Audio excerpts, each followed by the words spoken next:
D education semester 6 के paper 1 से related MCQ बना रहे हैं। ये लेक्चर 6 है और इसमें हमने क्वेश्चन 85 से लेकर 102 तक कवर किया है। 85 से 102 तक कवर किया है। पहला क्वेश्चन है, मतलब 85 नंबर क्वेश्चन है, व्यवस्थित अंक सामग्री से चतुर्थांश विचलन की गणना में प्रयुक्त सूत्र में प्रथम चतुर्थांश अर्थात Q1 को प्राप्त करने का सूत्र बताओ।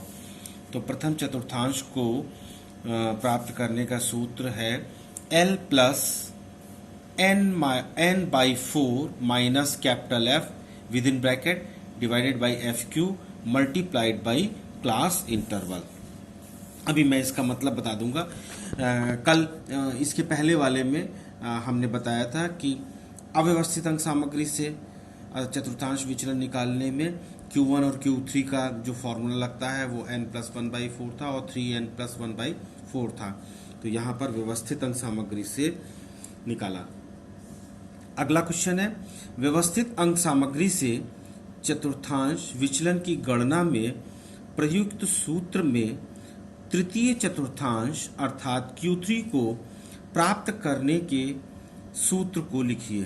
तो Q3 को प्राप्त करने का सूत्र है Q3 is equal to L plus 3n/4 minus capital F upon FQ multiplied by class interval. यहां पर अब इन दोनों क्वेश्चन में आप देख लीजिए, क्वेश्चन नंबर 85 और 86 में जो संकेत यूज हुए हैं सबको एक ही जगह मैंने लिख दिया है। यहां पर Q का मतलब है चतुर्थांश विचलन, Q3 का मतलब है वह प्रतिशतांक जिसके नीचे 75% अर्थात 3n/4 आवृत्तियां होती हैं। Q1 का तात्पर्य है वह प्रतिशतांक जिसके नीचे 25% अर्थात n/4 आवृत्तियां होती हैं। n बराबर आवृत्तियों का कुल योग, कैपिटल F बराबर उस वर्गांतर तक की संचित आवृत्ति जिसमें Q1 या Q3 है। FQ का मतलब क्या है? ये F सफिक्स है, मल्टीप्लाइड नहीं है। FQ का मतलब क्या है? जिस वर्गांतर में Q1 या Q3 है उस वर्गांतर की आवृत्ति। और CI का मतलब वही है, क्लास इंटरवल कहते हैं या वर्गांतर का आकार कहते हैं या वर्गांतर कहते हैं या वर्ग अंतराल कहते हैं। और चाहे व्यवस्थित अंक सामग्री से चतुर्थांश विचलन निकालें और चाहे अव्यवस्थित अंक सामग्री से चतुर्थांश विचलन निकालें, final formula Q is equal to Q3 minus Q1 divided by 4 ही होता है। लेकिन अव्यवस्थित अंक सामग्री से Q1 और Q3 के फॉर्मूले निकालने का या मान निकालने का फॉर्मूला अलग है और व्यवस्थित अंक सामग्री में Q1 और Q3 प्राप्त करने का फॉर्मूला अलग है, वो यहां दिया हुआ है। अगला क्वेश्चन है, विचलन के माप कितने प्रकार के होते हैं? 4 प्रकार के होते हैं। क्वेश्चन नंबर 88, अधिकतम और न्यूनतम मापों का अंतर क्या कहलाता है? प्रसार कहलाता है। 89, प्रसार को किस संकेत द्वारा प्रदर्शित किया जाता है? कैपिटल R के द्वारा प्रदर्शित किया जाता है, इसलिए ऑप्शन डी सही है, बाकी सब गलत है। प्रथम चतुर्थांश वह बिंदु है जिसके नीचे कितने प्रतिशत अंक पाए जाते हैं? तो आंसर सही है 25%, बाकी सब गलत है। तृतीय चतुर्थांश वह बिंदु है जिसके नीचे कितने प्रतिशत अंक पाए जाते हैं? 75%। Q1 का अर्थ, क्वेश्चन को घुमा के इस तरह से भी पूछा जा सकता है। Q1 का अर्थ है तो हम लिखेंगे 25% और Q3 का तात्पर्य क्या है? 75%। इस तरह से भी शॉर्ट में पूछा जा सकता है। मानक विचलन स्टैंडर्ड डेविएशन केंद्रीय प्रवृत्ति का मान है, ये कथन असत्य है। ये केंद्रीय प्रवृत्ति का मान नहीं है। मानक विचलन का प्रयोग तब करना चाहिए जब अंक वितरण सामान्य हो, ये कथन सत्य है, इसलिए ऑप्शन डी सही है। अव्यवस्थित अंक सामग्री का मानक विचलन ज्ञात करने के सूत्र को लिखिए। SD यहां पर ब्रैकेट में मैंने लिख दिया है सिग्मा, तो SD से रिप्रेजेंट करते हैं या सिग्मा से रिप्रेजेंट करते हैं, is equal to under root summation x square by N. ये करेक्ट आंसर है, बाकी तीनों ऑप्शन इसके गलत हैं। यहां पर SD बराबर सिग्मा का मतलब है मानक विचलन, x का तात्पर्य है मध्यमान से विचलन, और समीशन एक्स स्क्वायर का मतलब है मध्यमान से विचलन के वर्गों का योग। अगला क्वेश्चन है, अव्यवस्थित अंक सामग्री का मानक विचलन ज्ञात करने का सूत्र लिखिए जबकि कल्पित मध्यमान, जिसके हम एज्यूम्ड मीन कहते हैं या AM से रिप्रेजेंट करते हैं, शून्य लिया गया हो। तो इसका सही फॉर्मूला है SD, और हम सब इसको सिग्मा से भी रिप्रेजेंट कर सकते हैं, is equal to under root summation x dash square divided by N minus M square. यहां पर एक्स डैश बराबर कल्पित मध्यमान से विचलन, एम बराबर मध्यमान, समीशन बराबर योगफल, एन बराबर प्राप्तांकों की संख्या। क्वेश्चन नंबर 98, व्यवस्थित अंक सामग्री का मानक विचलन दीर्घ विधि से ज्ञात करने के लिए प्रयोग में आने वाले सूत्र को लिखिए। तो इसका सही फॉर्मूला है SD is equal to within square root summation F x square divided by N. यहां पर ये जितने संकेत यूज किए गए मैं लिखे दे रहा हूं। x बराबर मध्यमान से विचलन, f बराबर आवृत्तियां, एक्स स्क्वायर बराबर विचलनों के वर्ग, और n बराबर प्राप्तांकों की संख्या। फिर से यहां पे मैं बता दे रहा हूं, जो संकेतों का विवरण मैंने यहां दिया है, आने वाले एग्जाम में कोई जरूरी नहीं है कि संकेतों का विवरण दिया जाए, क्योंकि ये स्टैंडर्ड नोटेशंस है, संकेत है, इनका मीनिंग आपको पता होना चाहिए। तो दे भी सकते हैं क्वेश्चन में और नहीं भी दे सकते हैं। मैंने यहां पर आपको समझाने के लिए, जिससे समझ में आ जाए, इसलिए इनको बता दिया है। अगला क्वेश्चन है, व्यवस्थित अंक सामग्री से संक्षिप्त विधि द्वारा मानक विचलन ज्ञात करने का सूत्र बताइए। SD इज इक्वल टू आई, और ये बड़ा सा ब्रैकेट देखिए लगा दीजिए, उस ब्रैकेट के अंदर summation F D square divided by N minus summation F D upon N का होल स्क्वायर। ये सही फॉर्मूला है। यहां पर फिर से देख लेते हैं कि नोटेशंस का या संकेतों का जो यहां प्रयोग किए गए हैं संकेत, उनका क्या मतलब है। SD का मतलब है मानक विचलन, I का तात्पर्य है वर्गांतर का आकार या क्लास इंटरवल, D का मतलब है मध्यमान से विचलन, F का तात्पर्य है आवृत्तियां, समीशन का मतलब है योग, D स्क्वायर का मतलब है विचलनों का वर्ग, N बराबर प्राप्तांकों की संख्या।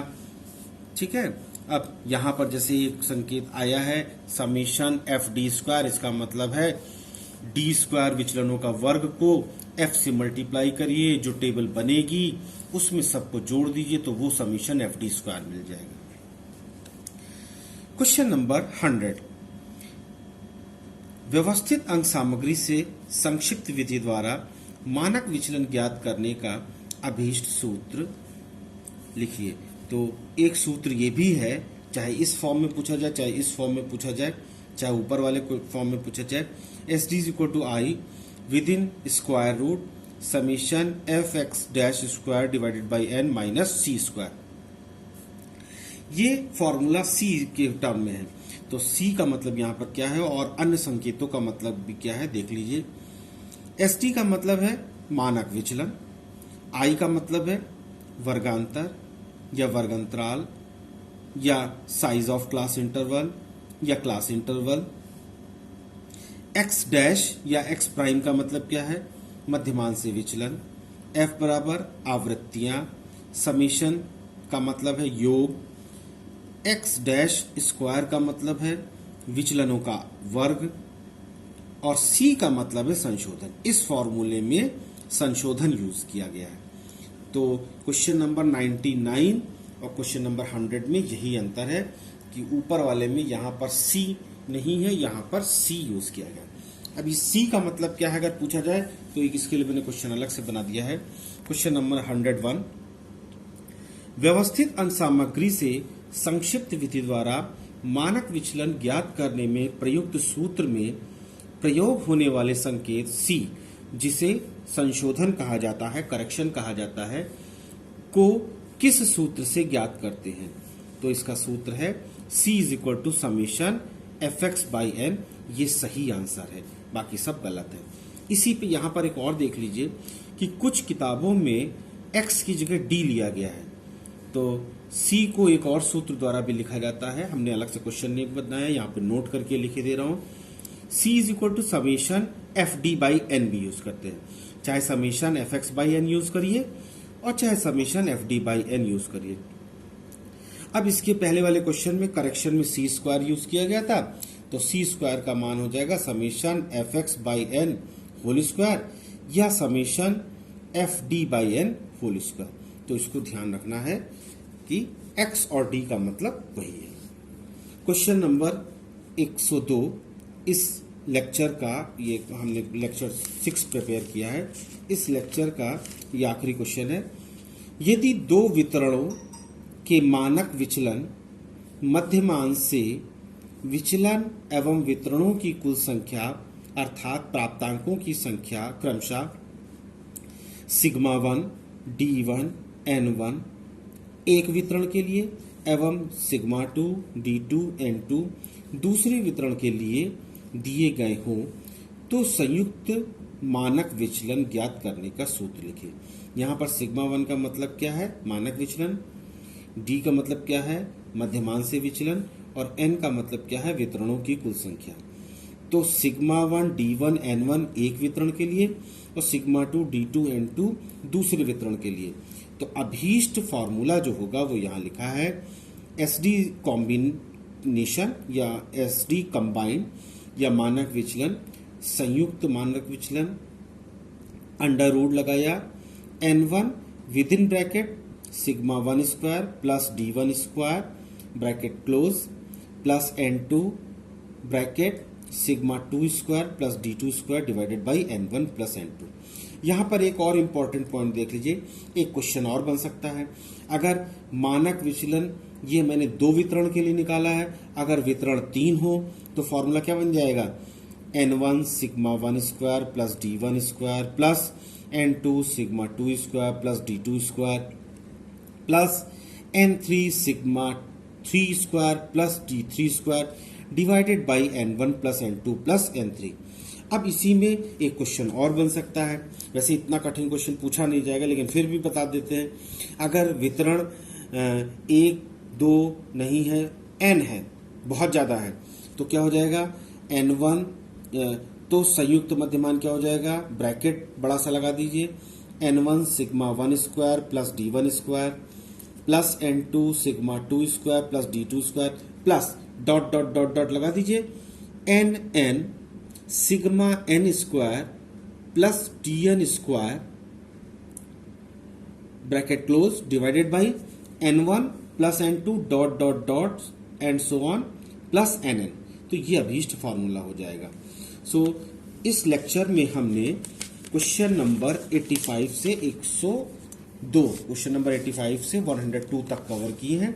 ये लेक्चर 6 है और हम बात कर रहे हैं BA एजुकेशन सेमेस्टर 6 का पेपर 1 स्टैटिस्टिक्स इन एजुकेशन के बारे में। तो इस तरह से 102 क्वेश्चन मैंने अभी तक तैयार कर दिए हैं।